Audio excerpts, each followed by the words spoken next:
Vala, night the 7th. Then Urizen arose. The spectre fled, and Tharmas fled.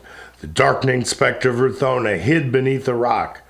Tharmas threw his impetuous flight through the deeps of immensity, revolving round in whirlpools fierce all round the caverned worlds. But Urizen silent descended to the caves of Orc, and saw a caverned universe of flaming fire. The horses of Urizen, here bound to fiery mangers, furious dashed their golden hoofs, striking fierce sparkles from their brazen fetters. Fierce as lions howl in the burning dens, as tigers roam in the redounding smoke and forests of affliction. The adamantine scales of justice, consuming in the raging lamps of mercy, poured in rivers. The holy oil rages through all the caverned rocks. Fierce flames dance in the rivers and the rocks, howling and drunk with fury. The plow of ages and the golden harrow wade through fields of gory blood. The immortal seed is nourished for the slaughter. The bulls of Luva, breathing fire, bellow on burning pastures round howling Orc, whose awful limbs cast forth red smoke and fire. The Urizen approached not near, but took his seat on a rock, and ranged his books around him, brooding envious over Orc. Howling and rending his dark caves, the awful demon lay. Pulse after pulse beat on his fetters. Pulse after pulse his spirit darted and darted higher and higher to the shrine of Enetharmon. As when the thunder folds himself in thickest clouds, the watery nations couch and hide in the profoundest deeps. Then bursting from his troubled head with terrible visages and flaming hair, his swift-winged daughters sweep across the vast black ocean. Lost felt the envy in his limbs, like to a blighted tree. For Urizen, fixed in envy, sat brooding and covered with snow. His book of iron on his knees, he traced the dreadful letters, while his snows fell and his storms beat to cool the flames of Orc, age after age, till underneath his heel a deadly root struck through the rock, the root of mystery accursed, shooting up branches into the heavens of loss. They pipe-formed, bending down, take root again, whatsoever they touch, again branching forth in intricate labyrinths o'erspreading many a grisly deep. A maze started Urizen, when he found himself compassed round and high-roofed over with trees. He arose, but the stems stood so thick he with difficulty and great pain brought his books out of the dismal shade, all but the book of iron. Again he took his seat and ranged his books around on the rock of iron, frowning over the foaming fires of Orc. Urizen hung over Orc and viewed his terrible wrath. Sitting upon an iron crag, at length his words broke forth. Image of dread, whence art thou? Whence is this most woeful place? Whence these fierce fires but from thyself? No other living thing in all this chasm I behold. No other living thing dare thy most terrible wrath abide. Bound here to waste and pain, the vital substance in these fires that issue new and new around thee, sometimes like a flood and sometimes like a rock of living pangs, thy horrible bed glowing with ceaseless fires beneath thee and around.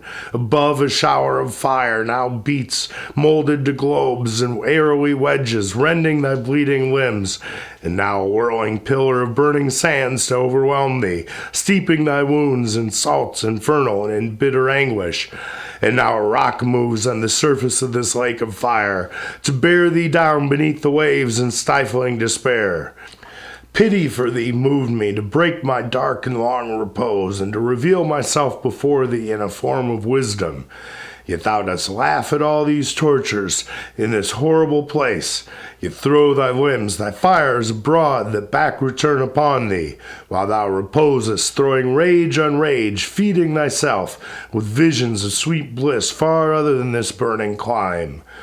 Sure thou art bathed in rivers of delight, on verdant fields, walking in joy in bright expanses, sleeping on bright clouds with visions of delight so lovely that they urge thy rage tenfold with fierce desire to rend thy chain and howl in fury and deep oblivion of all woe in desperate repose. Or is thy joy founded on torment which others bear for thee? Orc answered, curse thy hoary brows. What dost thou in this deep? Thy pity I contemn, scatter thy snows elsewhere. I rage in the deep, for lo, my feet and hands are nailed to the burning rock. Yet my fierce fires are better than thy snows. Shuddering, thou sittest, thou art not chained. Why shouldst thou sit cold, groveling demon of woe, in tortures of dire coldness? Now a lake of waters deep sweeps over thee, freezing to solid. Still thou sitst closed up in that transparent rock, as if in joy of thy bright prison, till overburdened with its own weight, down through all immensity with a crash breaking across, the horrible mass comes down, thundering, and hail and frozen iron hailed from the element rends thy white hair. Yet thou dost sit obdurate, brooding still, writing thy books. Anon a cloud filled with a waste of snows covers thee, still obdurate, still resolved, in writing still, the rocks roll o'er thee, the floods pour, the winds black as the sea cut thee in gnashes, though the blood pours down around thy ankles, freezing thy feet to the hard rock, still thy pen, obdurate, traces the wonders of futurity and horrible fear of the future. I rage furious in the deep, for lo, my hands and feet are nailed to the hard rock, or thou shouldst feel my enmity and hate, in all the diseases of man falling upon thy gray accursed front. Urizen answered, read my books, explore my constellations, inquire of my sons, and they shall teach thee how to war. Inquire my daughters, who accursed in the dark depths need bread of sorrow by my stern command, for I am God of all this dreadful ruin. Rise, O daughters, at my stern command. Rending the rocks, Eleth and Uveth rose, and Ona rose, terrific, with the iron wheels driving them across in the dim air. They took the book of iron and placed above on clouds of death, and sang their songs, needing the breath of Orc. Orc listened to the song compelled, hungering on the cold wind that swagged heavy with the accursed dough. The hoarfrost raged through Ona's sieve. The torrent rain poured from the iron pail of Eleth, and the icy hands of Uveth kneaded the bread. The heavens bow with terror underneath their iron hands, singing at their dire work the words of Urizen's book of iron, while the enormous scrolls rolled dreadful in the heavens above, and still the burden of their song and tears was poured forth. The bread is kneaded. Let us rest, O cruel father of children. But Urizen remitted not their labors upon his rock, and Urizen read in his book of brass in sounding tones. Listen, O daughters, to my voice. Listen to the words of wisdom. So shall ye govern all. Let moral duty tune your tongue, but let your hearts be harder than the nether millstone, to bring the shadow of Enitharmon beneath our wondrous tree, that loss may evaporate like smoke and be no more. Draw down Enitharmon to the spectre of Urthona. Let him have dominion over loss, the terrible shade. Compel the poor to live upon a crust of bread by soft, mild arts. Smile when they frown, frown when they smile, and when a man looks pale with labor and abstinence, say he looks healthy and happy. And when his children sicken, let them die. There are enough born, even too many, and our earth will be overrun without these arts. If you would make the poor live with temper, with pomp, give every crust of bread you give. With gracious cunning, magnify small gifts. Reduce the man to want a gift, and then give with pomp. Say he smiles if you hear him sigh. If pale, say he is ruddy. Preach temperance. Say he is overgorged and drowns his wit in strong drink, though you know that bread and water are all he can afford.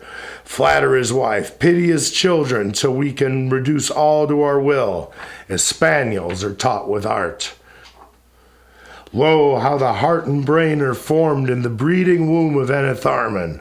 How it buds with life and forms the bones, the little heart, the liver, and the red blood in its labyrinths by gratified desire. By strong devouring appetite she fills loss with ambitious fury, that his race shall all devour. Then Orc cried, curse thy cold hypocrisy. Already round thy tree, in scales that shine with gold and rubies, thou beginnest to weaken my divided spirit. Like a worm, I rise in peace, unbound from wrath. Now, when I rage, my fetters bind me more. Torment, a worm compelled. Am I a worm? Is it in strong deceit that man is born? In strong deceit thou dost restrain my fury, that the worm may fold the tree. Avaunt, cold hypocrite, I am chained, or thou couldst not use me thus. The man shall rage bound with this chain, the worm in silence creep. Thou wilt not cease from rage, grey demon. Silence all thy storms. Give me example of thy mildness, king of furious hailstorms. Art thou the cold attractive power that holds me in this chain? I well remember how I stole thy light, and it became fire consuming. Thou knowest me now, O Urizen, Prince of Light, and I know thee. Is this the triumph, this the godlike state that lies beyond the bounds of science in the gray obscure? Terrified, Urizen heard Orc, now certain he was Luva, and Orc began to organize a serpent body, despising Urizen's light and turning it into flaming fire, receiving as a poisoned cup receives the heavenly wine, and turning affection into fury and thought into abstraction, a self-consuming dark devourer rising into the heavens. Urizen envious brooding sat, and saw the secret terror flame high in pride, and laughed to scorn the source of his deceit, nor knew the source of his own, but thought himself the sole author of all his wandering experiments in the horrible abyss. He knew that weakness stretches out in breadth and length. He knew that wisdom reaches high and deep, and therefore he made Orc in serpent form, compelled, stretch out and up the mysterious tree. He suffered him to climb that he might draw all human forms into submission to his will, nor knew the dread result. Lost sat in showers of Urizen, watching cold Enitharmon. His broodings rushed down to his feet, producing eggs that hatching burst forth upon the winds above the tree of mystery. Enitharmon lay on his knees. Urizen traced his verses in the dark deep. The dark tree grew. Her shadow was drawn down to the roots. It wept over Orc, the shadow of Enitharmon. Lost Sars stretched, the image of death, upon his withered valleys. Her shadow went forth and returned. Now she was pale as snow when the mountains and hills are covered over and the paths of men shut up.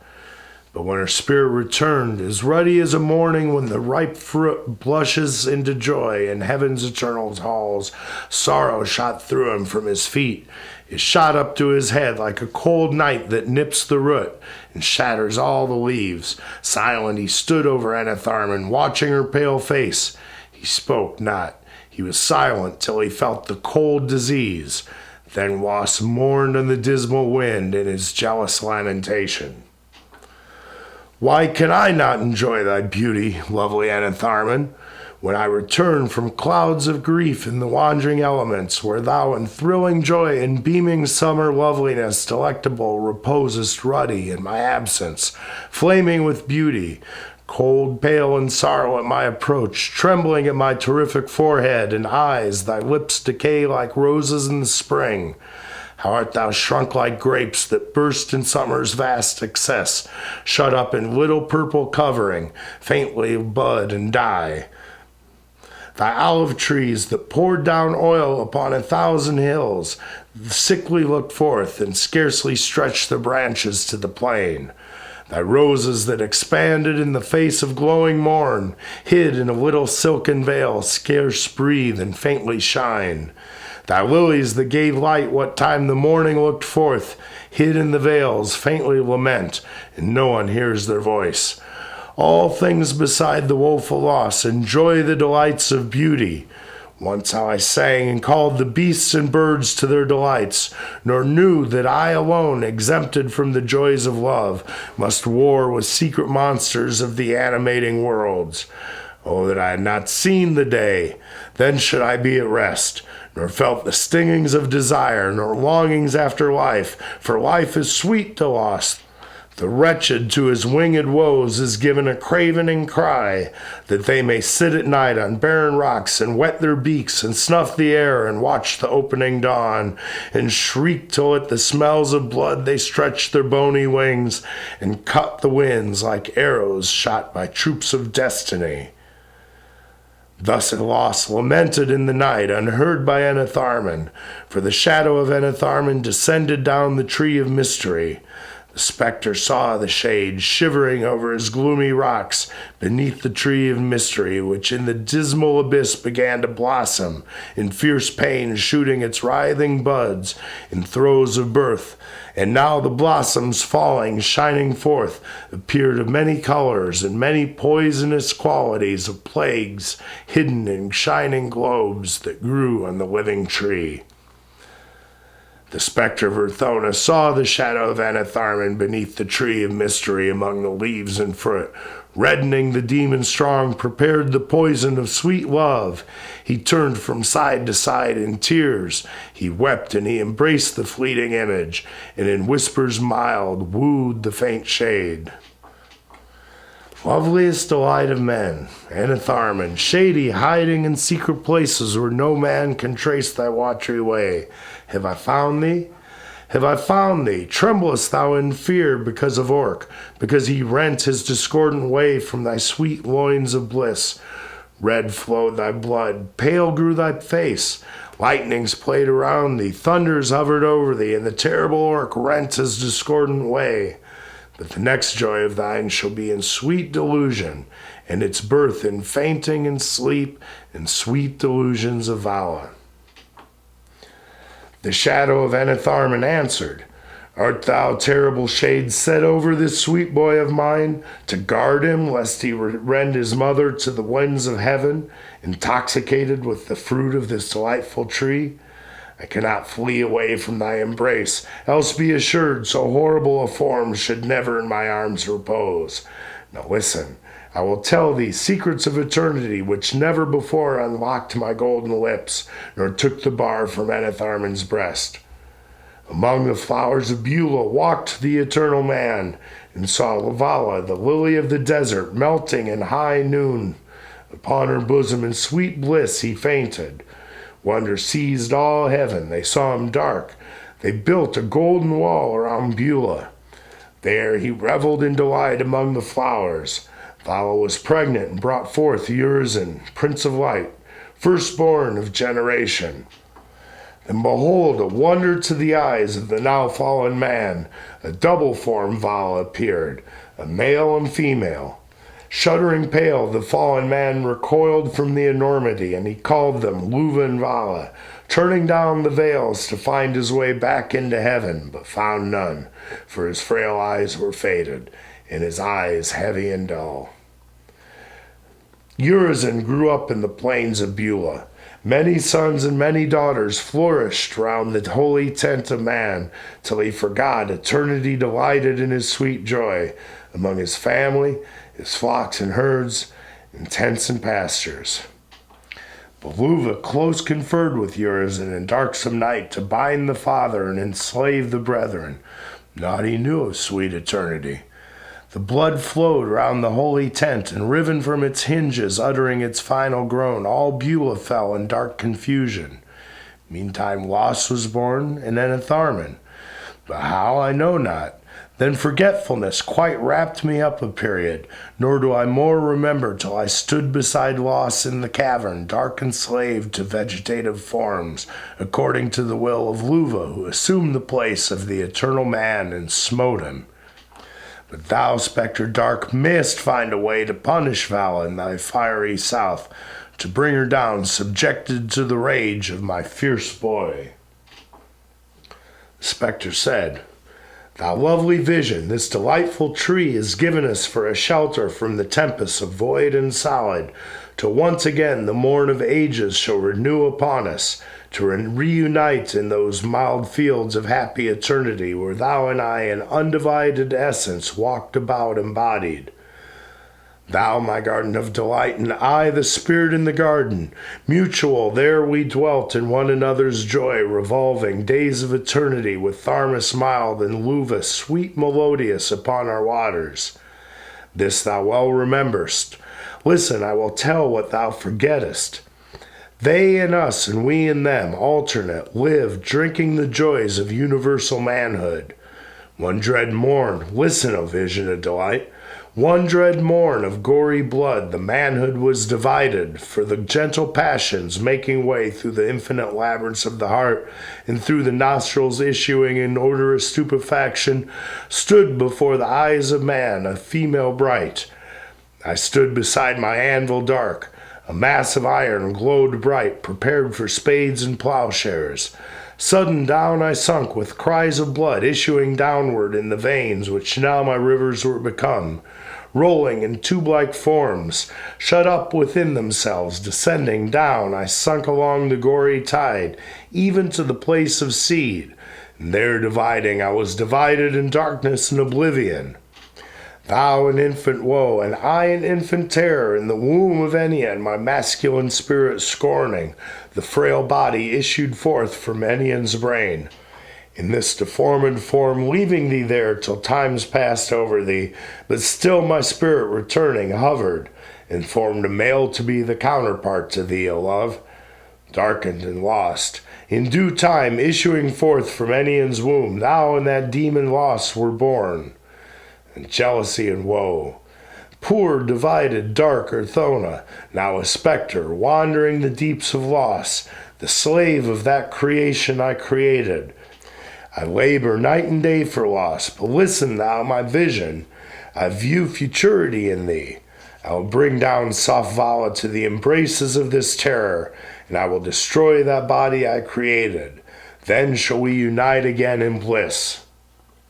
Thou knowest that the spectre is in every man, insane, brutish, deformed, that I am thus a ravening, devouring lust, continually craving and devouring. But my eyes are always upon thee, O lovely delusion, and I cannot crave for anything but thee. Not so the spectres of the dead, for I am as the spectre of the living. For till these terrors planted round the gates of eternal life are driven away and annihilated, we never can repass the gates. Astonished, filled with tears, the spirit of Enitharmon beheld and heard the spectre. Bitterly she wept, embracing fervent her once loved lord, now but a shade, herself also a shade, conferring times on times among the branches of that tree. Thus they conferred among the intoxicating fumes of mystery, till Enitharmon's shadow, pregnant in the deeps beneath, brought forth a wonder horrible. While Enitharmon shrieked and trembled through the worlds above, Los wept. His fierce soul was terrified at the shrieks of Enitharmon, at her tossings, nor could his eyes perceive the cause of her dire anguish, for she lay, the image of death, moved by strong shudders till her shadow was delivered. Then she ran raving about the upper elements in maddening fury. She burst the gates of Enitharmon's heart with direful crash, nor could they ever be closed again. The golden hinges were broken, and the gates broken sunder, and their ornaments defaced beneath the tree of mystery. For the immortal shadow, shuddering, brought forth this wonder horrible. A cloud, she grew and grew, till many of the dead burst forth from the bottoms of their tombs in male forms, without female counterparts or emanations, cruel and ravening with enmity and hatred and war, in dreams of Ulro, dark, delusive, drawn by the lovely shadow. The spectre, terrified, gave her charge over the howling orc, but in the deeps beneath the roots of mystery in darkest night where Urizen sat on his rock, the shadow brooded. Urizen saw and triumphed, and he cried to his warriors, "The time of prophecy is now revolved, and all this universal ornament is mine, and in my hands the ends of heaven. Like a garment will I fold them round me, consuming what must be consumed. Then in power and majesty I will walk forth through those wild fields of endless eternity, a god and not a man, a conqueror in triumphant glory, and all the sons of everlasting shall bow down at my feet. First trades and commerce, ships and armed vessels he builded laborious to swim the deep, and on the land children are sold to trades of dire necessity, still laboring day and night till all their life extinct they took the spectre form in dark despair. And slaves in myriads and shiploads burden the hoarse-sounding deep, rattling with clanking chains. The universal empire groans. And he commanded his sons found a center in the deep, and Urizen laid the first stone, and all his myriads builded a temple in the image of the human heart. And in the inner part of the temple, wondrous workmanship, they formed the secret place, reversing all the order of delight, that whosoever entered into the temple might not behold the hidden wonders allegoric of the generations of secret lust, when hidden chambers dark the nightly harlot plays in disguise, and whispered hymn and mumbling prayer. The priests he ordained, and priestesses clothed in disguise bestial, inspiring secrecy. And lamps they bore, intoxicating fumes roll round the temple, and they took the sun that glowed o'er loss, and with immense machines down rolling, the terrific orb compelled. The sun, reddening like a fierce lion in his chains, descended to the sounds of instruments that drowned the noise of the horse wheels and the terrific howlings of wild beasts that dragged the wheels of the sun's chariot. And they put the sun into the temple of Urizen to give light to the abyss, to light the war by day, to hide his secret beams by night. For he divided day and night in different ordered portions, the day for war, the night for secret religion in his temple. Los reared his mighty stature. On earth stood his feet, above the moon, his furious forehead circled with black bursting thunders, his naked limbs glittering upon the dark blue sky, his knees bathed in bloody clouds, his loins in fires of war, where spears and swords rage, where the eagles cry and the vultures laugh, saying, "Now comes the night of carnage, now the flesh of kings and princes pampered in palace for our food, the blood of captains nurtured with lust and murder for our drink. The drunken raven shall wander all night among the slain, and mock the wounded that groan in the field." Tharmas laughed furious among the banners clothed in blood, crying, "As I will, I rend the nations all asunder, rending the people, vain their combinations, I will scatter them. But thou, O son, whom I have crowned and enthroned, thee strong I will preserve, though enemies arise around thee numberless. I will command my winds, and they shall scatter them, or call my waters like a flood around thee. Fear not, trust in me, and I will give thee all the ends of heaven for thy possession. In war thou shalt bear rule, in blood shalt thou triumph for me, because in times of everlasting I was rent in sunder. What I loved best was divided among my enemies. My little daughters were made captives, and I saw them beaten with whips along the sultry sands. I heard those whom I loved crying in secret tents at night, and in the morn compelled to labor. And behold, my heart sunk down beneath in sighs and sobbings, all dividing, till I was divided in twain. And lo, my crystal form that lived in my bosom followed her daughters to the fields of blood.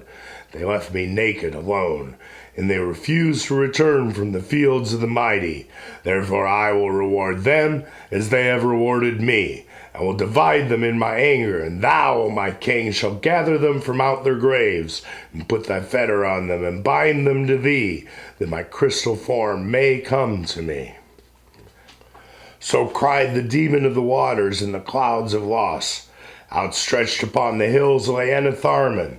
Clouds and tempests beat round her head all night. All day she riots in excess. But night or day loss follows. War and the dismal moon rolls over her. That when loss warred upon the south, reflected the fierce fires of his immortal head into the north upon faint Enitharmon. Red raged the furies of fierce Orc. Black thunders roll round Los, flaming his head like the bright sun seen through a mist that magnifies his disk into a terrible vision to the eyes of trembling mortals. And Enitharmon, trembling and in fear, uttered these words: I put not any trust in thee, nor in thy glittering scales. Thy eyelids are a terror to me, and the flaming of thy crest. The rushing of thy scales confound me, thy horse-rushing scales. And if that loss had not built me a tower upon a rock, I must have died in the dark desert among noxious worms. How shall I flee? How shall I flee into the tower of loss? My feet are turned backward, and my footsteps slide in clay, and clouds are closed around my tower. My arms labor in vain. Does not the God of waters and the racking element love those who hate, rewarding with hate the loving soul? And must I not obey the God, thou shadow of jealousy? I cry, the watchman heareth not. I pour my voice in roarings. Watchman, the night is thick, and darkness cheats my raised sight. Lift up, O loss, awake my watchman, for he sleepeth. Lift up, shine forth, O light. Watchman, thy light is out. O loss, unless thou can keep my tower, the watchman will be slain.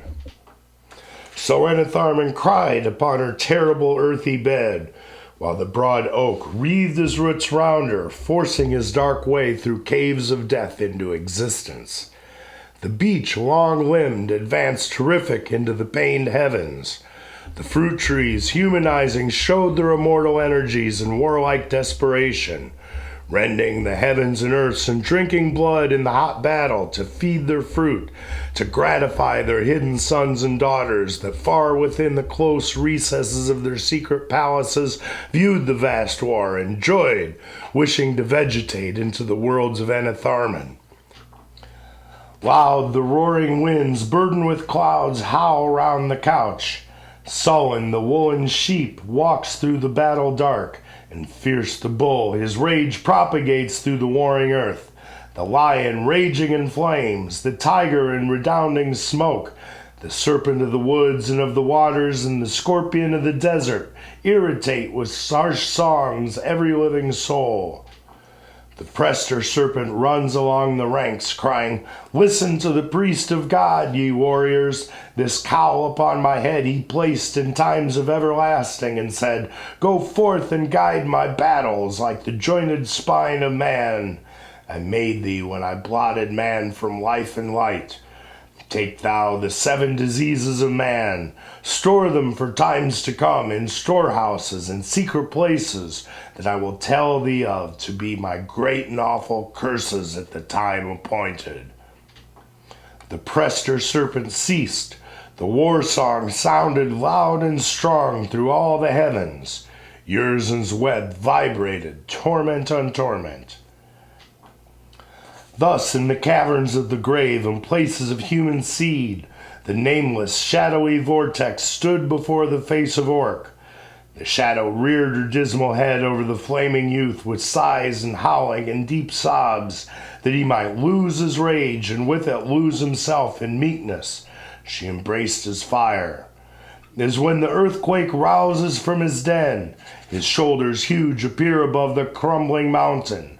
Silence waits around him a moment, then astounding horror belches from the center.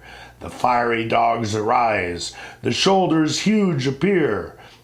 So Orc rolled round his clouds upon the deeps of dark Urthona, knowing the arts of Urizen were pity and meek affection, and that by these arts the serpent form exuded from his limbs, silent as despairing love and strong as jealousy. Jealous that she was Vala, now become Urizen's harlot, and the harlot of loss, and the deluded harlot of the kings of earth. His soul was gnawn in sunder. The hairy shoulders rend the links, free are the wrists of fire. Red rage redounds, he rouses his lions from his forest black. They howl round the flaming youth, rending the nameless shadow, and running their immortal course through solid darkness born. Loud sounds the war song round Red Orc in his triumphant fury, and round the nameless shadowy female in her howling terror as when all elemental gods joined in the wondrous song. Sound the war trumpet terrific, souls clad in attractive steel. Sound the shrill fife, serpents of war. I hear the northern drum awake. I hear the flapping of the folding banners. The dragons in the north put on their armor. Upon the eastern sea direct they take their course. The glittering of their horses' trappings stains the vault of night. Stop we the rising of the glorious king? Spur, spur your clouds of death. O northern drum, awake. O hand of iron, sound the northern drum. Now give the charge, bravely obscured, with darts of wintry hail. Again the black bow draw. Again the elemental strings to your right breast draw, and let the thundering drums speed on the arrows black. The arrows flew from cloudy bow all day, till blood from east to west flowed like the human veins in rivers of life upon the plains of death and valleys of despair. Now sound the clarions of victory. Now strip the slain. Clothe yourself in golden arms, brothers of war. They sound the clarions strong. They chain the howling captives. They give the oath of blood. They cast the lots into the helmet. They vote the death of Luva, and they nailed him to the tree. They pierced him with a spear and laid him in a sepulchre to die a death of 6,000 years bound round with desolation. The sun was black, and the moon rolled a useless globe through heaven. Then left the sons of Urizen the plow and harrow, the loom, the hammer, and the chisel, and the rule and compasses. They forged the sword, the chariot of war, the battle axe, the trumpet fitted to the battle, and the flute of summer, and all the arts of life they changed into the arts of death. The hourglass contend because its simple workmanship was as the workmanship of the plowman, and the water wheel that raises water into cisterns, broken and burned in fire because its workmanship was like the workmanship of the shepherd.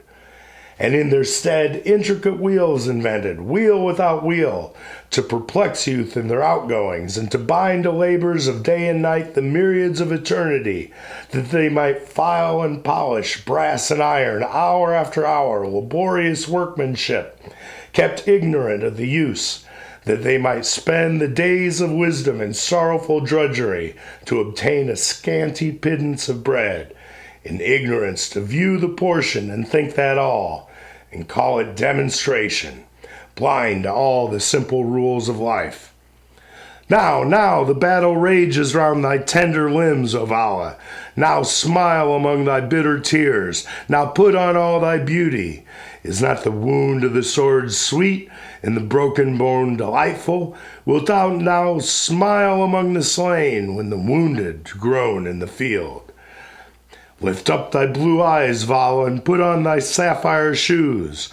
O melancholy Magdalene, behold, the morning breaks. Gird on thy flaming zone, descend into the sepulchre. Scatter the blood from thy golden brow, the tears from thy silver locks. Shake off the waters from thy wings and the dust of thy white garments.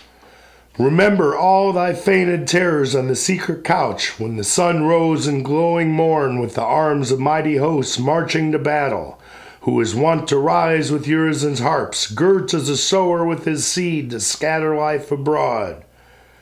Arise, O Vala, bring the bow of Urizen, bring the swift arrows of light. How raged the golden horses of Urizen, bound to the chariot of love, compelled to leave the plow to the ox, to snuff up the winds of desolation, to trample the cornfields in boastful neighings. This is no gentle harp, this is no warbling brook, nor shadow of a myrtle tree, but blood and wounds and dismal cries and clarions of war, and hearts laid open to the light by the broad grisly sword, and bowels hidden in hammered steel ripped forth upon the ground. Call forth thy smiles of soft deceit. Call forth thy cloudy tears. We hear thy sighs and trumpets shrill when morn shall blood renew. So sung the demons of the deep. The clarions of war blew loud. Orc Renter in his human form consumed in his own fires, mingling with her dolorous members strewn through the abyss. She joyed in all the conflict, gratified in drinking tears of woe. No more remained of Orc, but the serpent round the tree of mystery. The form of Orc was gone. He reared his serpent bulk among the stars of Urizen, in power rending the form of life into a formless indefinite, and strewing her on the abyss like clouds upon the wintry sky, broken with winds and thunders. This was to her supreme delight. The warriors mourn, though, disappointed. They go out to war with strong shouts and loud clarions. No pity, they return with lamentations, mourning and weeping. Invisible or visible, drawn out in length or stretched in breadth, the shadowy female varied in the war. In her delight, howling in discontent, black and heavy, uttering brute sounds, wading through fens among the slimy weeds, making lamentations to deceive Tharmas in his rage, to soothe his furious soul, to stay him in his flight that Urizen might live, though in pain. He said, "Art thou bright Ennion? Is the shadow of hope returned?" And she said, "Tharmas, I am Vala. Bless thy innocent face. Doth Ennion avoid the sight of thy blue watery eyes? Be not persuaded that the air knows this, or the falling dew." Tharmas replied, "O Vala, once I lived in a garden of delight. I wakened Ennion in the morning, and she turned away among the apple trees, and all the gardens of delight swam like a dream before my eyes. I went to seek the steps of Ennion in the gardens, and the shadows compassed me and closed me in a watery world of woe, where Ennion stood trembling before me like a shadow, like a mist, like air. And she is gone, and here alone I war with darkness and death. I hear thy voice, but see not thy form. Thou in all delight and life appear and vanish, mocking me with shadows of false hope. Hast thou forgot that the air listens through all its districts, telling the subtlest thoughts shut up from light in chambers of the moon?" Tharmas, the moon has chambers where the babes of love lie hid, and whence they never can be brought in all eternity unless exposed by their vain parents. Lo, him who I love is hidden from me, and I never in all eternity shall see him. And Atharman and Ahania, combined with Ennion, hid him in that outrageous form of orc, which torments me for sin, for all my secret thoughts, which he brings forth upon the light of day in jealousy and blood. My children are led to Urizen's war before my eyes, and for every one of these I am condemned to eternal torment in these flames. For though I have the power to rise on high, yet love here binds me down, and never, never will I arise till him I love is loosed from this dark chain." Tharmas replied, "Vala, thy sins have cost us heaven and bliss. Thou art our curse. Until I can bring love into the light, I never will depart from my great wrath." So Tharmas wailed wrathful, then rode the stormy deep, cursing the voice that mocked him with false hope, in furious mood.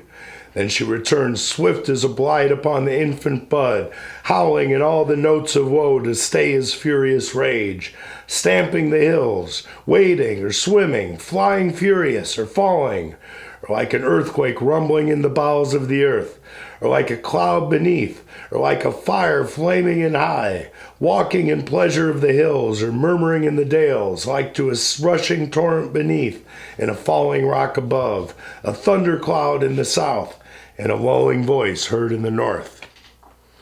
And she went forth and saw the forms of light and of delight, walking on mountains or flying in the open expanse of heaven. She heard sweet voices in the winds and in the voices of birds that rose from waters. For the waters were as the voice of Luva, not seen to her like waters or like this dark world of death. Though all those fair perfections which men know only by name in beautiful substantial forms appeared and served her as food or drink or ornament, or in delightful works to build her bowers, for the elements brought forth abundantly the living soul in glorious forms, and every one came forth walking before her shadowy face and bowing at her feet. But in vain delights were poured forth in the howling melancholy. For her delight the horse his proud neck bowed in his white mane, and the strong lion deigned in his mouth to wear the golden bit, while the far-beaming peacock waited on the fragrant wind to bring her fruits of sweet delight from trees of richest wonders, and the strong-pinioned eagle bore the fire of heaven in the night season. Wooed and subdued into eternal death, the demon lay in rage against the dark despair, the howling melancholy. For far and wide she stretched through all the worlds of Urizen's journey, and was adjoined to Beulah as the polypus to the rock. Mourning the daughters of Beulah saw, nor could they have sustained the horrid sight of death and torment, but the eternal promise they wrote on all their tombs and pillars, and on every urn these words, "If you will believe, your brother shall rise again," in golden letters ornamented with sweet labors of love, waiting with patience for the fulfillment of the promise divine. And all the songs of Beulah sounded comfortable notes, not suffering doubt to rise up from the clouds of the shadowy female. Then myriads of the dead burst through the bottoms of their tombs, descending on the shadowy female's clouds in spectrous terror, beyond the limit of translucence on the lake of Udan-Adan. These they named Satans, and in the aggregate they named them Satan. Then took the tree of mystery root in the world of loss, its topmost boughs shooting a fiber beneath Enitharmon's couch. The double-rooted labyrinth soon waved around their heads. But then the spectre entered Loss's bosom. Every sigh and groan of Enitharmon bore Urthona's spectre on its wings. Obdurate Loss felt pity. Enitharmon told the tale of Urthona. Loss embraced the spectre first as a brother, then as another self, astonished, humanizing, and in tears of self-abasement, giving up his domineering lust. Thou canst never embrace sweet Enitharmon, terrible demon, till thou art united with thy spectre, consummating by pains and labors that mortal body, and by self-annihilation back returning to life eternal. Be assured I am thy real self, though thus divided from thee, and the slave of every passion of thy fierce soul. Unbar the gates of memory. Look upon me, not as another, but as thy real self. I am thy spectre. Thou didst subdue me in old times by thy immortal strength, when I was a ravening, hungering, and thirsting, cruel lust and murder, though horrible and ghastly to thine eyes, though buried beneath the ruins of the universe. Hear what inspired I speak, and be silent. If we unite in one, another better world will be open within your heart and loins and wondrous brain, threefold as it was in eternity. And this, the fourth universe, will be renewed by the three and consummated in mental fires. But if thou dost refuse, another body will be prepared for me, and thou annihilate, evaporate, and be no more. For thou art but a form and organ of life, and of thyself art nothing, being created continually by mercy and love divine. Loss furious answered, Spectre horrible, thy words astound my ear with irresistible conviction. I feel I am not one of those who, when convinced, can still persist, though furious, controllable by reason's power. Even I already feel a world within opening its gates, and in it all the real substances of which these in the outward world are shadows which pass away. Come into my bosom, and in thy shadowy arms bring with thee my sweet Enitharmon. I will quench my fury and teach peace to the soul of dark revenge, and repentance to cruelty. So spoke Loss, and embracing Enitharmon in the spectre. Clouds would have folded round in ecstasy and love uniting, but Enitharmon trembling fled and hid beneath Urizen's tree. But mingling together with his spectre, the spectre of Urthona wondering beheld the center opened by divine mercy inspired. He in his turn gave tasks to Loss, enormous, to destroy that body he created, but in vain, for Loss performed wonders of labor. They builded Gulganuza, Loss laboring builded pillars high and domes terrific in the nether heavens, for beneath was open new heavens and a new earth, beneath and within, threefold within the brain, within the heart, within the loins, a threefold atmosphere, sublime, continuous from Urthona's world, but having yet a limit twofold, named Satan and Adam. The Loss stood on the limit of translucence, weeping, and trembling, filled with doubts and self-accusation, beheld the fruit of Urizen's mysterious tree. For Enitharmon thus spake, When in the depths beneath I gathered of this ruddy fruit, it was by that I knew that I had sinned, and then I knew that without a ransom I could not be saved from eternal death, that life lives upon death, and by devouring appetite all things subsist on one another. Henceforth in despair I spend my glowing time, but thou art strong and mighty to bear this self-conviction. Take then, eat thee also of the fruit, and give me proof of life eternal, or I die. Then Loss plucked the fruit, and eat, and sat down in despair, and must have given himself to death eternal. But Urthona's spectre, in part mingling with him, comforted him, being a medium between him and Enitharmon. But this union was not to be effected without cares and sorrows and troubles of 6,000 years of self-denial and of bitter contrition. Urthona's spectre, terrified, beheld the spectres of the dead, each male formed without a counterpart, without a concentring vision. The spectre of Urthona wept before Loss, saying, I am the cause that this dire state commences. I began the dreadful state of separation, and on my dark head the curse and punishment must fall, unless a way be found to ransom and redeem. But I have thee, my counterpart, vegetating miraculous. These spectres have no counterparts, therefore they raven without the food of life. Let us create them counterparts, for without a created body the spectre is eternal death. Lost trembling answered, Now I feel the weight of stern repentance. Tremble not so, my Enitharmon, at the awful gates of thy broken heart. I see thee like a shadow, withering as on the outside of existence. But look, behold, take comfort. Turn inwardly thine eyes, and there behold the Lamb of God, clothed in Luva's robes of blood, descending to redeem. The spectre of Urthona, take comfort. O Enitharmon, couldst thou but cease from terror and trembling and affright, when I appear before thee in forgiveness of ancient injuries, why shouldst thou remember and be afraid?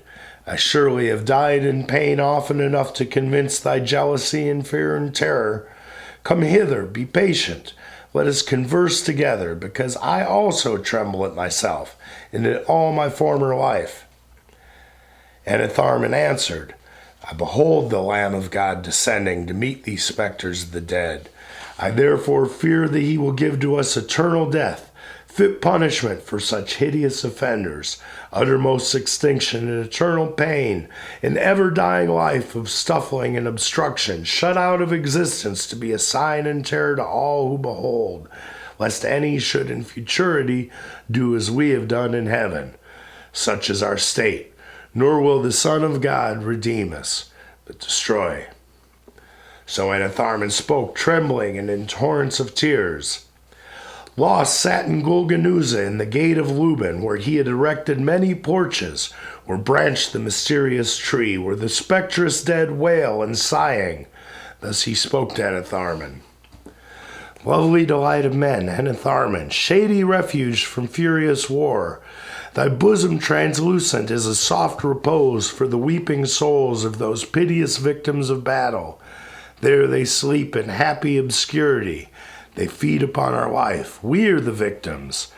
Stern desire I feel to fabricate embodied semblances in which the dead may live before us in our palaces and in our gardens of labor, which now opened within the center, we behold spread abroad to form a world of sacrifice of brothers and sisters and daughters to comfort Orc in his dire sufferings. Look, my fires and loom afresh before my face, ascending with delight as in ancient times. Enitharmon spread her beaming locks upon the wind and said, O lovely, terrible Loss, wonder of eternity! O Loss, my defense and guide, thy works are all my joy, and in thy fires my soul delights. If mild they burn in just proportion, and in secret night and silence build their day, in shadow of soft clouds and dews. Then I can sigh forth on the winds of Golgonooza piteous forms that vanish again into my bosom. But if thou, my Loss, wilt in sweet moderated fury fabricate forms sublime, such as the piteous spectres may assimilate themselves into, They shall be the ransoms for our souls, that we may live. So Enitharmon spoke, and Los, his hands divine inspired, began to modulate his fires studious. The loud roaring flames he vanquished with the strength of art, bending their iron points and drawing them forth delighted upon the winds of Golgonooza, from out the ranks of Urizen's war and from the fiery lake of Orc, bending down as the binder of the sheaves follows the reaper, in both arms embracing the furious raging flames. Los drew them further out of the depths, planting his right foot firm upon the iron crag of Urizen, then springing up aloft into the heavens of Enitharmon in a mighty circle.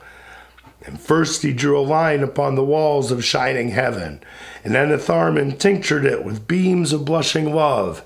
It remained permanent, a lovely form inspired, divinely human, dividing into just proportions. Los unwearied labored the immortal lines upon the heavens, till a sighs of love sweet Enitharmon, mild, entranced, breathed forth upon the wind the spectre's stead. Weeping, the spectres viewed the immortal works of Los, assimilating to those forms embodied and lovely in youth and beauty in the arms of Enitharmon, mild reposing. First Rintra and then Palamabron, drawn out from the ranks of war, in infant innocence reposed on Enitharmon's bosom. Orc was comforted in the deeps, his soul revived in them. As the eldest brother is the father's image, so Orc became his loss, a father to his brethren, and he joyed in the dark lake, though bound with chains of jealousy and in scales of iron and brass. Belos loved them and refused to sacrifice their infant limbs, and Enitharmon's smiles and tears prevailed over self-protection.